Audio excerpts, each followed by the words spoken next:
ओम नमो भगवते वासुदेवाय। जय श्री हरि। सभी भक्तों को सादर प्रणाम। आज हम श्रावण मास के कृष्ण पक्ष की पावन कामिका एकादशी व्रत कथा सुनेंगे। शास्त्रों में कामिका एकादशी को अत्यंत पुण्यदायिनी और भगवान विष्णु को प्रिय बताया गया है। तो आइए श्रद्धा और भक्ति के साथ भगवान श्री हरि का स्मरण करते हुए कामिका एकादशी व्रत की कथा का श्रवण करते हैं। बोलिए भगवान श्री हरि विष्णु की जय। युधिष्ठिर ने पूछा, भगवान आप मुझे श्रावण मास के कृष्ण पक्ष की एकादशी की सविस्तार कथा सुनाइए। उस एकादशी का नाम तथा उसकी विधि क्या है? उसमें कौन से देवता की पूजा होती है?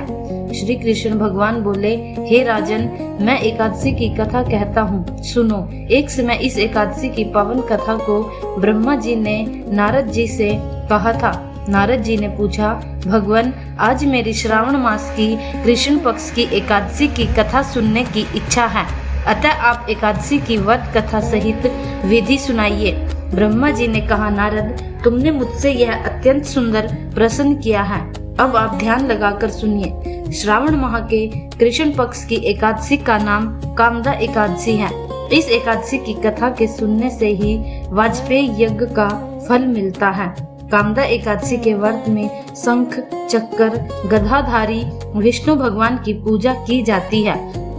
जो मनुष्य इस एकादशी को धूप दीप नैवेद्य आदि से भगवान विष्णु की पूजा करते हैं, उन्हें गंगा स्नान के फल से भी बड़ा फल मिलता है। यही फल सूर्य चंद्र ग्रहण केदार और कुरुक्षेत्र में स्नान करने से मिलता है। श्री विष्णु भगवान के पूजन का फल समुद्र और वन सहित पृथ्वी दान करने और सिंह राशि वालों को गोदावरी नदी में स्नान करने के फल से भी अधिक होता है। व्यतिपात में गंडक नदी में स्नान करने से जो फल मिलता है, वह फल भगवान की पूजा करने से मिल जाता है। भगवान विष्णु की पूजा का फल श्रावण मास के कृष्ण पक्ष की एकादशी के फल के बराबर है। अतः भक्ति पूर्वक भगवान की पूजा न बन सके तो श्रावण माह के कृष्ण पक्ष की कामदा एकादशी का व्रत अवश्य करना चाहिए। आभूषण से युक्त बछड़ा सहित गाय दान करने से जो फल मिलता है, वह फल कामदा एकादशी के व्रत करने से मिलता है। जो उत्तम द्विज श्रावण माह में कृष्ण पक्ष की कामदा एकादशी का व्रत करते हैं तथा श्री विष्णु भगवान की पूजा करते हैं, उससे समस्त वेद नाग किन्नर पितर आदि की पूजा हो जाती है।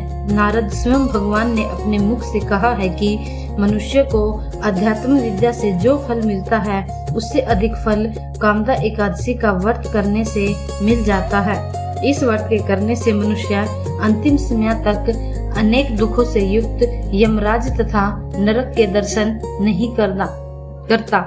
कामदा एकादशी के व्रत तथा रात्रि के जागरण से मनुष्य को कुयोनि नहीं मिलती और अंत में वह स्वर्ग लोक को जाता है।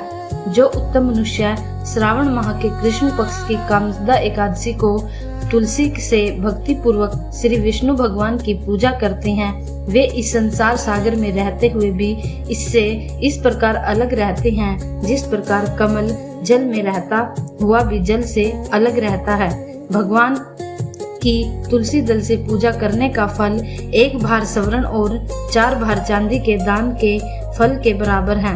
श्री विष्णु भगवान रतन मोती मणि आभूषण आदि की उपेक्षा तुलसी दल से अधिक प्रसन्न होते हैं। जो मनुष्य भगवान की तुलसी दल से पूजा करते हैं, उनके समस्त पाप नष्ट हो जाते हैं। नारद, मैं स्वयं भगवान की अत्यंत प्रिय श्री तुलसी जी को नमस्कार करता हूँ। तुलसी जी के दर्शन मात्र से मनुष्य के समस्त पाप नष्ट हो जाते हैं और शरीर के स्पर्श मात्र से मनुष्य पवित्र हो जाता है। तुलसी जी को जल से स्नान कराने से मनुष्य की समस्त यम यातनाएं नष्ट हो जाती हैं। जो मनुष्य तुलसी जी को भक्ति पूर्वक भगवान के चरण कमलों में अर्पित करता है, उसे मुक्ति मिलती है। जो मनुष्य एकादशी के दिन भगवान के सामने दीप जलाते हैं, उनके पितृ स्वर्ग लोक में सुधा का पान करते हैं। जो मनुष्य भगवान के सामने घी या तिल के तेल का दीपक जलाते हैं, उनको सूर्य लोक में भी सहस्त्रों दीपकों का प्रकाश मिलता है। इस व्रत के करने से ब्रह्म हत्या, ब्राह्मण हत्या आदि सभी के पाप नष्ट हो जाते हैं और जो मनुष्य इस व्रत को करते हैं वे इस लोक में सुख भोग कर अंत में विष्णु लोक को जाते हैं। इस कामदा एकादशी के महत्व के श्रवण व पठन से मनुष्य स्वर्गलोक को जाते हैं। जय श्री हरि।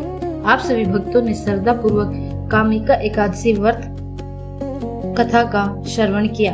भगवान श्री हरि विष्णु से मेरी प्रार्थना है कि वे सभी भक्तों के जीवन में सुख, शांति, समृद्धि प्रदान करे तथा सभी के मनोरथ पूर्ण करे। यदि आपको यह कथा अच्छी लगी हो तो वीडियो को लाइक करें, अपने परिवार और मित्रों के साथ शेयर करें। ऐसे ही धार्मिक एवं आध्यात्मिक वीडियो के लिए हमारे चैनल को सब्सक्राइब करें। भगवान विष्णु सब पर अपनी कृपा बनाए रखे। ओम नमो भगवते वासुदेवाय नमः। श्री हरि भगवान विष्णु की जय। सनातन धर्म की जय।